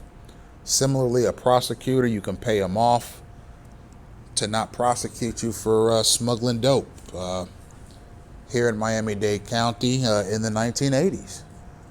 You know, and a lot of guys that were here fresh from Cuba were like, well, you know, sign me up. This is better than working at a bodega for $5 or $8 an hour, which is hardly enough to do the things I want to do. It's hardly enough to live the lifestyle I want to live. It's hardly enough to change my life for the better. So I'm going to get into the drug trade. I'm going to sell ounces of cocaine or pounds of cocaine or kilos of cocaine, or I'm going to help with drug shipments so that I can make the kind of money that it takes to live the kind of lifestyle that I want, to live the kind of lifestyle that my wife wants, to live the kind of lifestyle that I want for my kids. You know, we're going to do arms dealing. We're going to do diamond heists. We're going to do bank robberies. We're going to do cocaine sales. We're going to do sales of heroin. We're going to do sales of Quaalude pills. We're going to do sales of pounds or kilos of marijuana, which was definitely illegal back then. We're going to do pounds of hallucinogenic drugs. We're going to do pounds of LSD. We're going to do tons of acid. We're going to do pounds of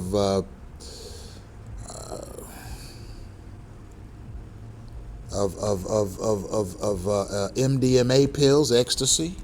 We're going to do pounds of all this thing. This was the mentality of these defendants. According to this informant who took a plea deal or shortened or a reduced sentence to bear testimony against these underbosses that were members of the Cuban government.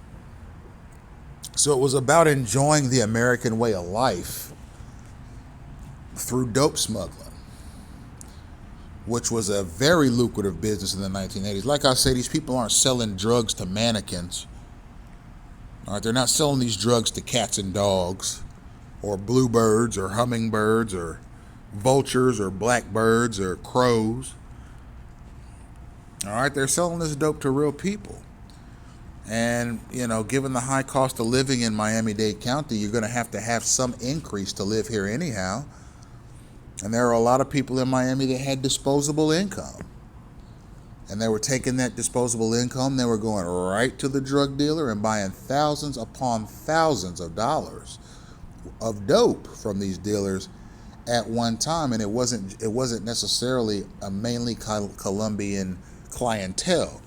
The dealers were Cuban, but the purchasers were mostly everyday Americans that wanted to use cocaine, that wanted to use heroin, that wanted to use Quaaludes to make their lives more pleasurable, to make their lives easier.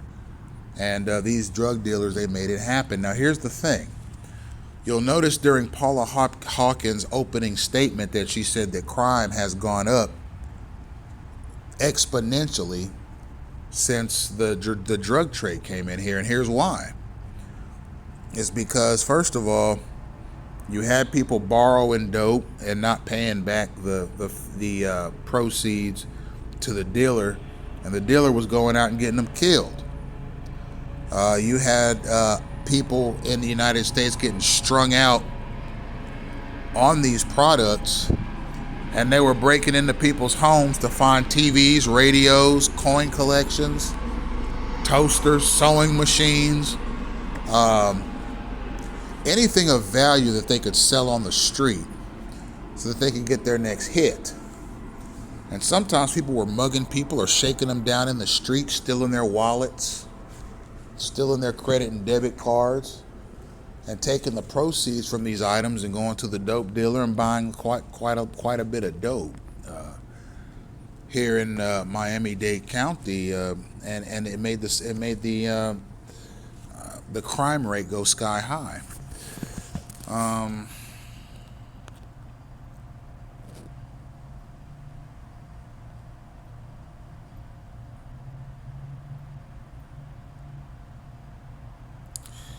All right, they're talking about truck shipments, boat shipments, airplane shipments.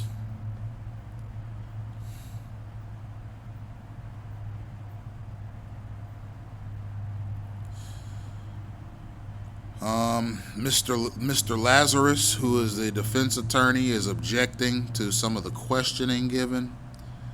Okay, number one, it's hearsay that this witness has not laid any predicate by which he knows who the person was or given us any information as to why he is a member of the conspiracy. All right, so the prosecutor the defense attorney is asking the state for evidence that his client was a member of international narco-terrorist dope smuggling.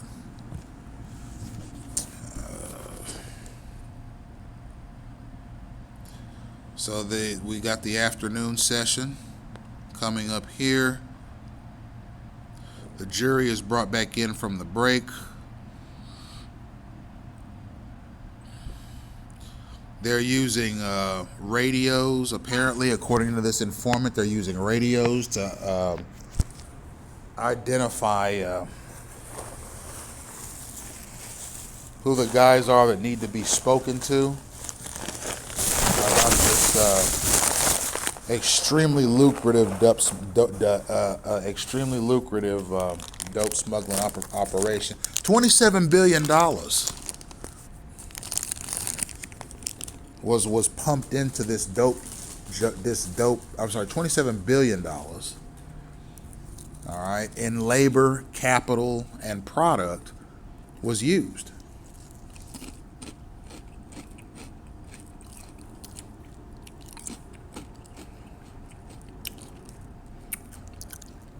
All right, ladies and gentlemen, this is a supply and demand economy.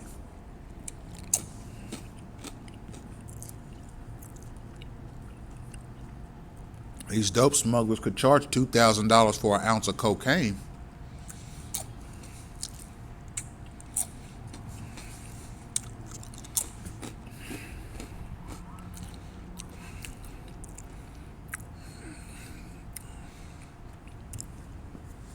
Because that's what the market demanded.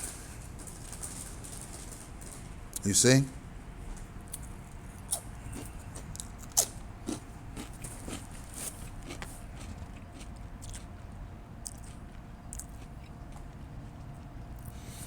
They're calling out names on this radio communication. Balboa, Cartagena, Balboa, Cartagena, Cartagena, Balboa.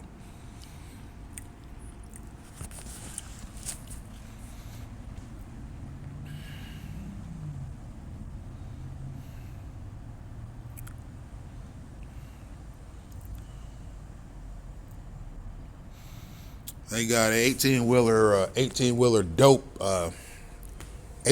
dope trucks. Okay, it's an 18-wheeler truck with a giant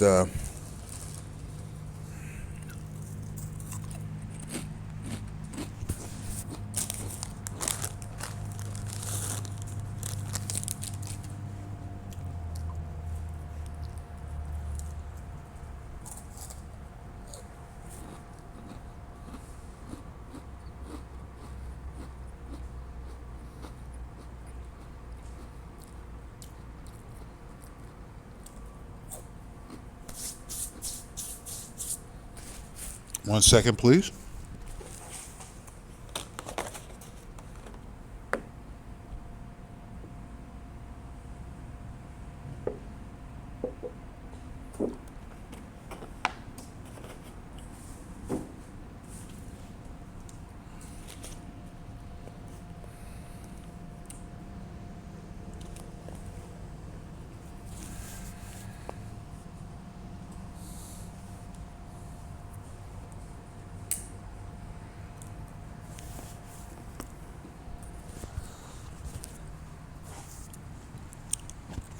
So you had guys selling $3,500 worth of dope in a day,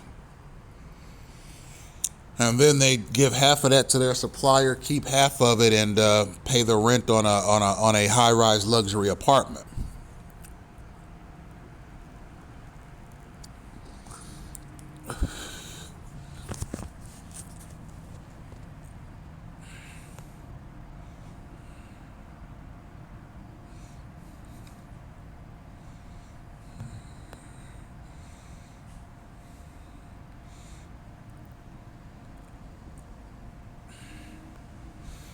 All right, in this one, the informant is telling the state that people were scared to go back to Cuba when they started hustling and smuggling quite a bit of dope.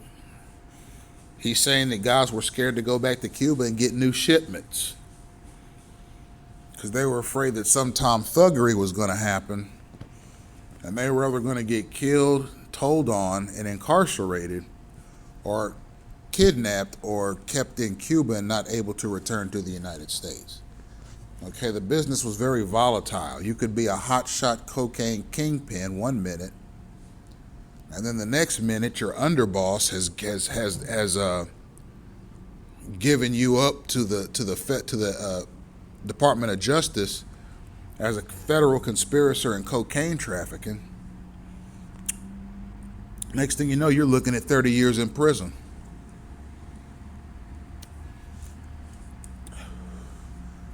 You know, and some of them were like, well, what the heck happened? I thought we were doing well. And then it's like, well, no, we're not doing well. You're not at all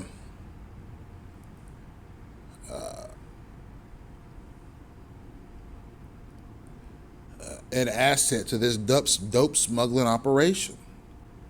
You know, we think you're an informant. We think you're a rat. We think you're a snitch. We think you're a turncoat, a traitor. And we're going to bring you back to Cuba. We're going to put you on a helicopter. And we're going to go 10,000 feet in the air with you tied up. And we're going to throw you out of that helicopter, and you're going to fall 10,000 feet to the ground for telling on this operation. Right? Some guys that were perceived to be informants that were not were killed as if they were informants. And that's the volatile nature of heavy drug dealing. I mean, you could be seen as an asset 1 month, and then 6 months later, now your bosses in Cuba who have been given a false tip about you informing are going to tell you, hey, come back to Cuba, we got some cocaine we're going to give you to sell, or we got a few tons of heroin we want you to help out with, or we have 60,000 Quaaludes here that we want to give you to sell on the street. And you go with them and you say, oh, that's a wonderful idea. You know, give me all the dope you got. I want to sell it. And then they say, all right, you know, follow us into this room, or follow us into this cabin, or follow us into this backyard. And they got guys with machine guns waiting on you to shoot you full of holes. You see, it's a volatile existence. And it's an existence that many persons had to live with, and they had to live through that. The constant fear of getting informed on, and I got a stalker that just walked up, so I'm just going to keep talking. But this is something that you have to get used to, ladies and gentlemen. I mean, keep in mind, I'm in Miami-Dade County. It's 60% Cuban, and I just don't picture being able to get through a lecture on the Cuban involvement in the international drug trade without a handful of stalkers walking up trying to disrupt the lecture as they always do. I mean, keep in mind, ladies and gentlemen, I live the life of a targeted individual. I can't go into a public bathroom without a stalker following me in there, monitoring what I do. While I'm in the public restroom, they follow me literally everywhere. And given the nature of this conversation that I'm having on Cuba as a international state sponsor of terrorism and as an international drug trafficking and espionage entity, of course the lecture is going to get disrupted in some way.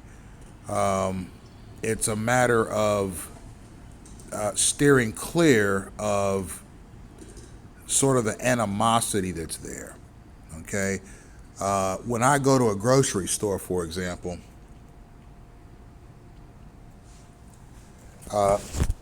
I get labeled as suspicious the minute I set foot in the grocery store by stalkers. They use some signal to mark me as suspicious.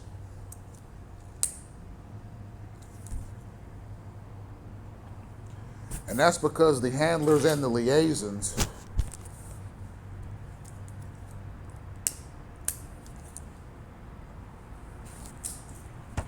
that are overseeing my gangstalking campaign see me as a threat to the dope smuggling that they're a part of. I mean, look, gangstalkers, undercovers, and liaisons, they sell dope here, right?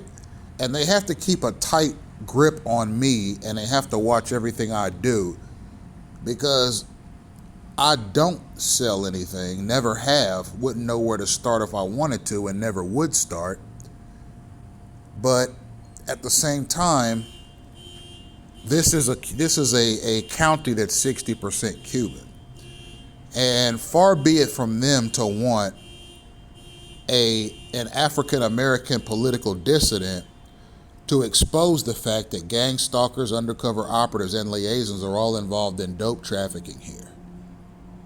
And they use their signaling mechanisms to not only signal each other, but to signal each other that there's somebody like myself who's unwanted around. And then when you combine me talking about Cuba as a state sponsor of terrorism and a state sponsor of gang stalking, they want to disrupt that every chance they get. They do not want people to associate Cuban Americans with the dope smuggling trade, even though the dope smuggling trade here in Miami is still a multi-billion-dollar a year business. They don't want me exposing them.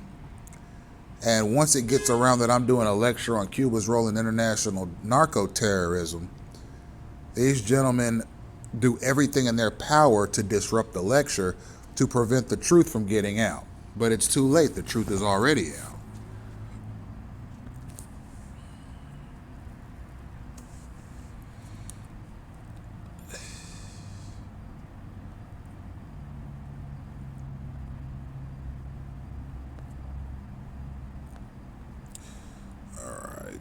We're going to keep scrolling.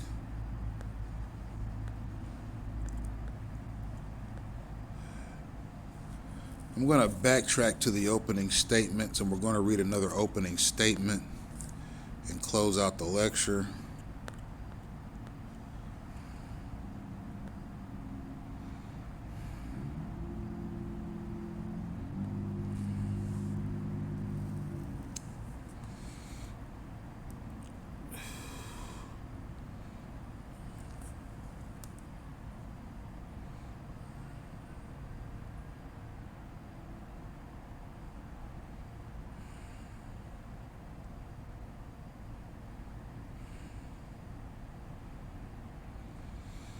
We have an informant here.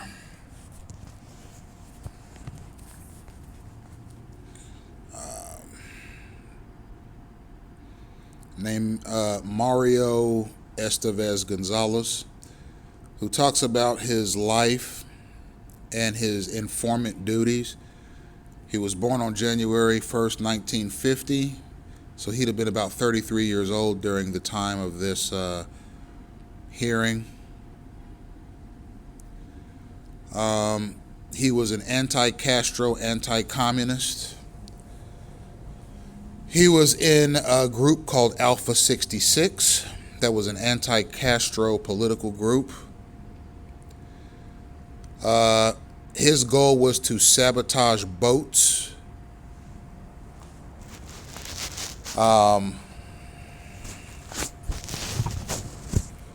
That were used by anti-Castro organizations. So he infiltrated Miami as an informant that was designed to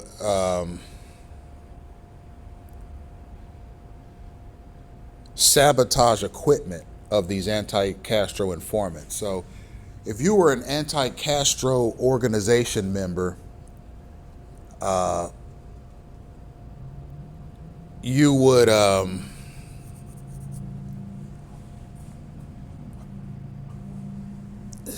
you would have your equipment sabotaged by this guy who was an informant.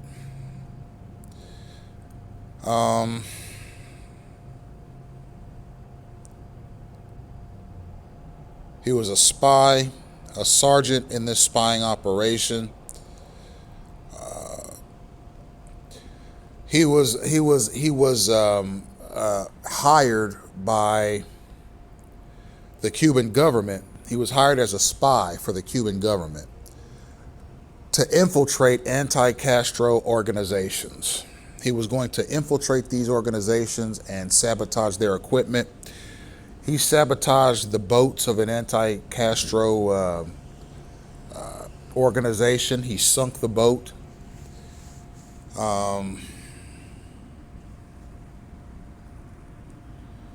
And his organizers, a number of his organizers were some of the defendants here. And he was arrested in 1981 for trafficking in marijuana. So you see, informants do dirt on the side.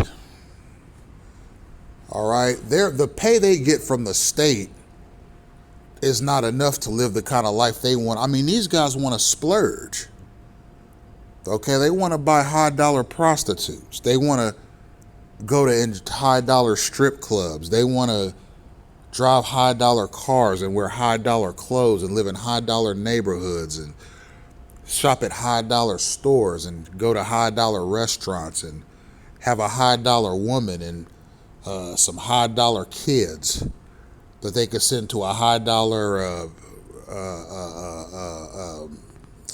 prep school somewhere in Miami-Dade County. And the only way they could do that is by getting their slice of the American pie. And it's obvious from reading this hearing that the highest slice of the American pie that you could ever get is that of smuggling cocaine into this country through Cuba.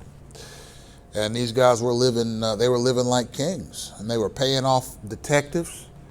They were paying off FBI agents. They were paying off judges. They were paying off prosecutors. They were paying off spies to not get them in trouble. And they were paying these people thousands of dollars, sometimes $100,000, to get out of the way and let them continue selling.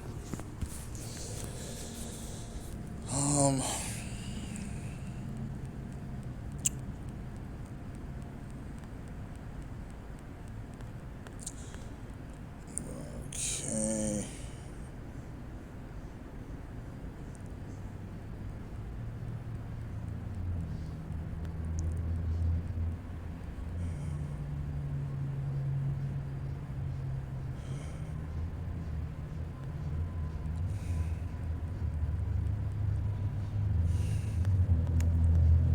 Gonna keep scrolling.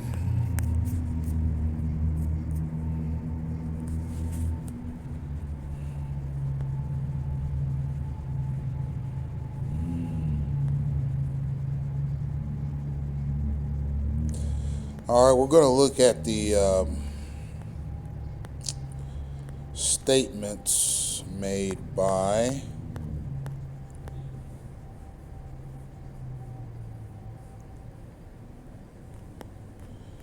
just give me 1 second, please.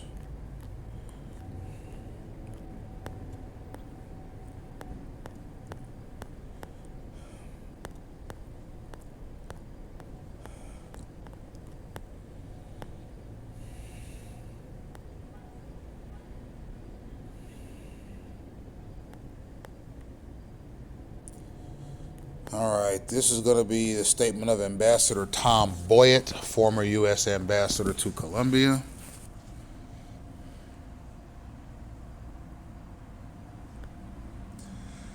Ambassador Boyett, having been duly sworn, talks about terrorism. He says terrorism, and mind you, these statements are being made before the House Senate Committee on Cuban involvement in terrorism and drug narcotics trafficking. Terrorism today is more than an intrinsic and inescapable consequence of the flawed characters of mankind. It is a form of low-intensity warfare. It is intended by those who finance it, arm it, and ideologically inspire it to weaken and ultimately dissolve the fabric of civilized behavior in societies built upon the moral imperative of preserving the political and economic functions of its citizens.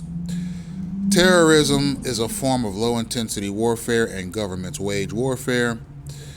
I would like to put into the record a reference I made in my testimony of April 21st, 1982, before the House Foreign Affairs Committee on the Cuban Connection.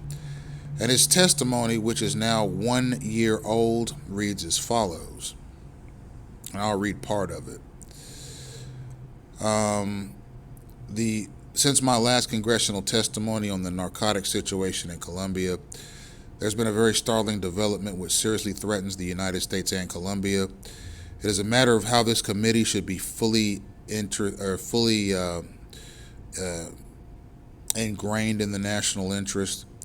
The United States has detailed and reliable evidence, as Ambassador Enders has underlined in his March 12th testimony before the Senate Subcommittee hearing on terrorism, that intelligence officers of the Cuban government have been assisting Colombian narcotics traffickers in transporting drugs to the United States and using these same traffickers, their boats, planes, and personnel to smuggle arms and guerrillas to Marxist terrorist groups dedicated to overthrowing Colombia's free elected government.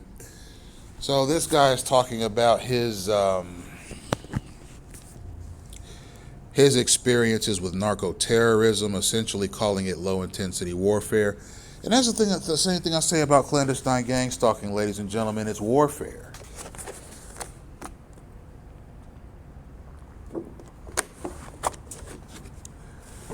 It's a state-waged war against your citizens. And yeah, they do bioterror. Yeah, they do assassinations. Yeah, they do robberies and assaults and disruptions at home, in your neighborhood, at your job, in your academic situation. Even if you go to church, you're going to get sabotaged in there by gang stalking. It is a conglomerate, ladies and gentlemen. Just like narco-terrorism is a conglomerate, and the orchestrators of gang stalking pull money from narco-terrorism. You see, it's a business, it's a conglomerate, it's all these things.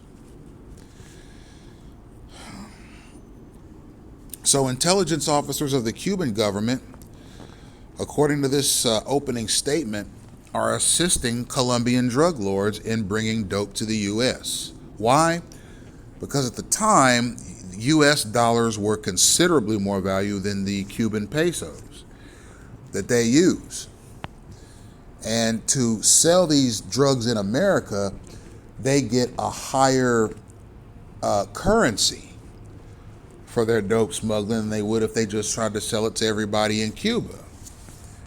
And I can assure you, ladies and gentlemen, this is 1983.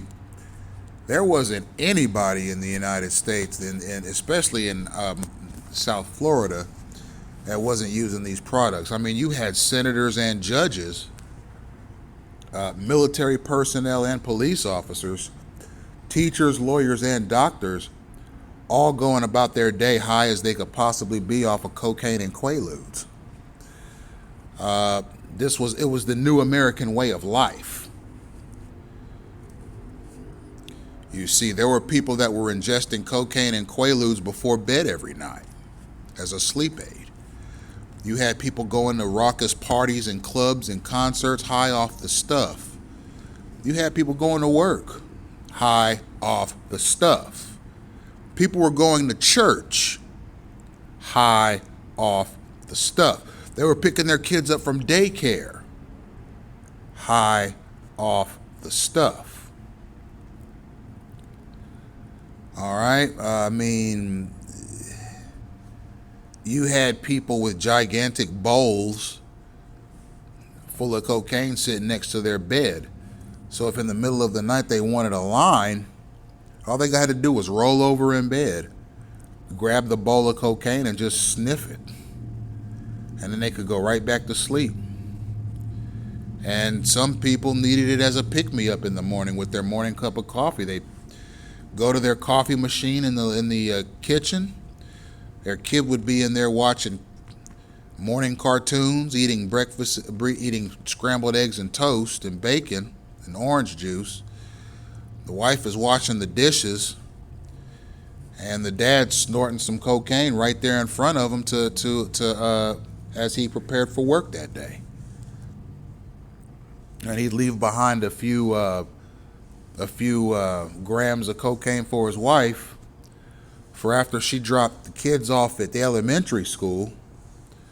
She could come home, maybe vacuum the floor, get started on dinner, sit down and have a few lines of cocaine in front of her television set and watch soap operas until her husband got back, and then she'd go get the kids. So I mean, it was the way of life here in the United States. It was second nature to a lot of people. Ladies and gentlemen,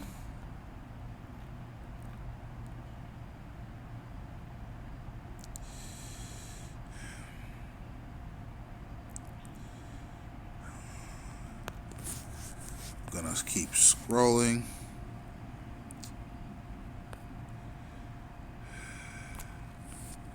You never knew what was going to happen next. It was a very volatile situation. You had people coming and going all the time. You were either good at it or you won't.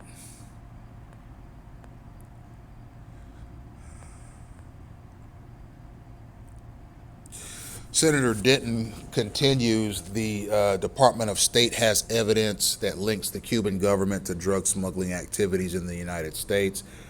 They have the case of Jaime Guillot Lara, a Colombian now in jail in Mexico, who claims to have funneled arms and money to a Colombian leftist group in return for Cuban aid in smuggling marijuana shipments to the United States. So what you had was a narco-terrorist operation. So, for example, this Guillot Lara guy, who is a Colombian native, was orchestrating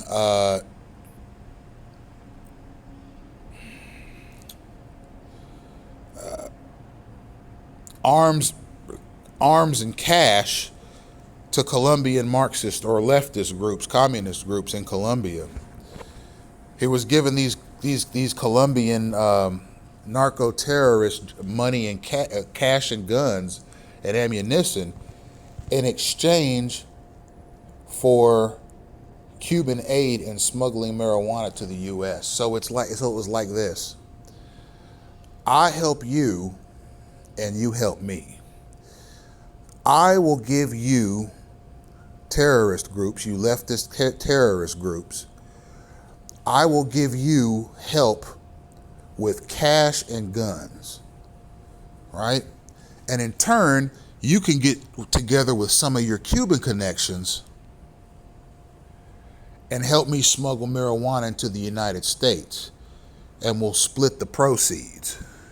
You see, that was the narcotic situation back then. And this informant is laying it plain. He's laying it bare.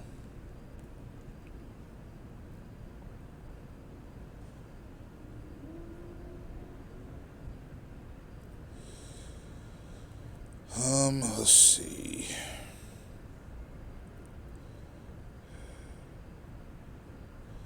You could rent a 10-ton vessel for $50,000. All right, I give you $50,000. You give me a ship that will give me the opportunity to smuggle dope from Cuba to the U.S. I give you $50,000 cash, and you give me a rental agreement for a ship that I could drive from Cuba to the United States with hundreds of thousands of dollars worth of dope in it. You see, so it was an investment. I give you $50,000 for the ship. I drive the ship from Cuba to the United States. I unload the product, and I get a proceed from its handling. Maybe in the amount of $100, I make a $50,000 off that deal. You see?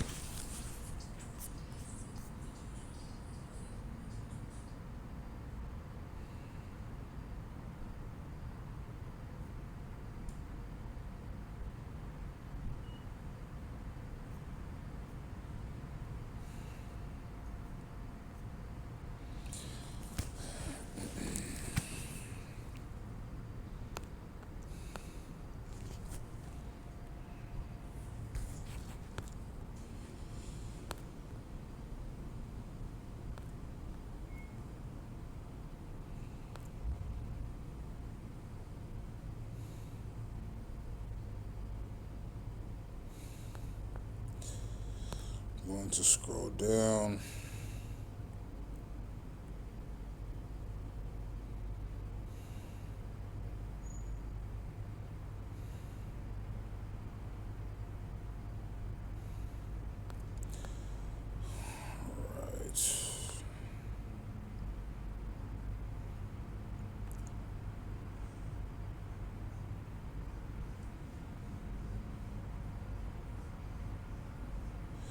So they're talking about shipments from Cuba to the Florida Keys being overseen by Jamie Gullo Lara, Fernando Ravelo Renedo, Gonzalo Basol Suarez, Rene Rodriguez Cruz, David Lorenzo Perez Jr., Jorge Felipe Lorena Delgado, Jose Domingo Martinez Velasquez, and Jose Luis Martinez and Alberto Cortez.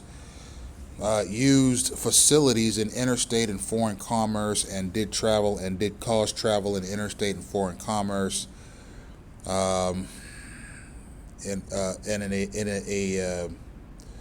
a vessel, a naval vessel which was in the southern district of Florida to Guincho Key in the vicinity of the north coast of Cuba.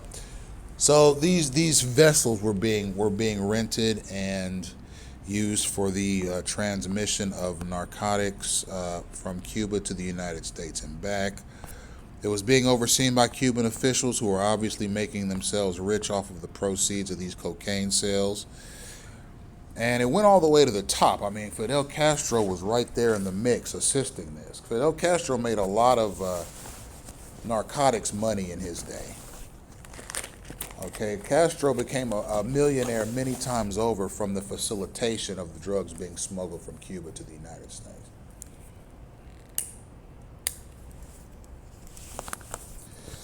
So we're going to read one more bit, and I'm going to close the lecture. I'm going to keep scrolling.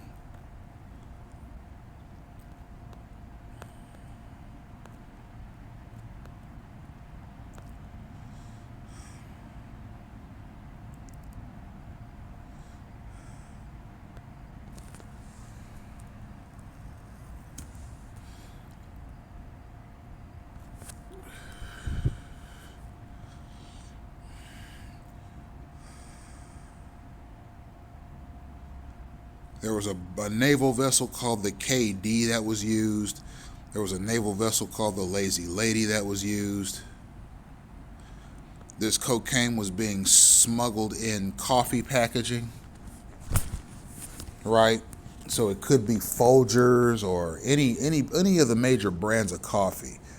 They were taking these coffee bags, dumping the coffee out of them, and repackaging them with cocaine inside, and taking them to the United States.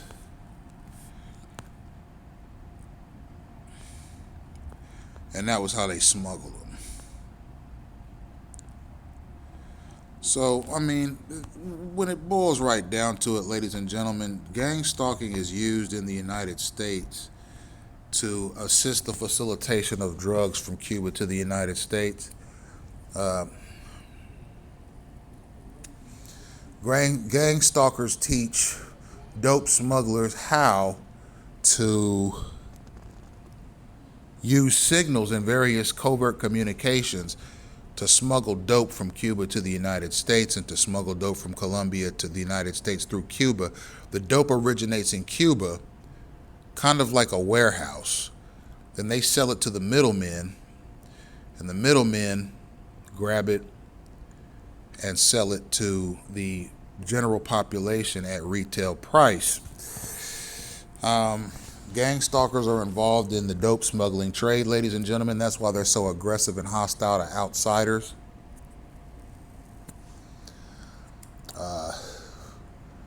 Everybody sells something here. Everybody. And everybody uses something here in this country, in this state, in this county. And gang stalkers protect each other through attacks of outsiders who are not involved in the drug trafficking that takes place here in South Florida. And a guy like me who, doing citizen patrol for a number of months, I had to call the police a few times on cartel people. And they were like, well, we got to get rid of this guy. Let's try and attack him. And then people from Cleveland and Dayton and Miami who were against me tapped into these gang stalking campaigns that I was placed in. And they were actually helping people smuggle dope here. And they wanted to get rid of me because they saw me as a threat to the operation. So they paid a corrupt cop to try and intimidate me out of the area. It's just a situation where, the cost of living's high. You want to live the best life you can. And so they go and pick up a bag of high quality dope and sell it on the market. Thank you for tuning in.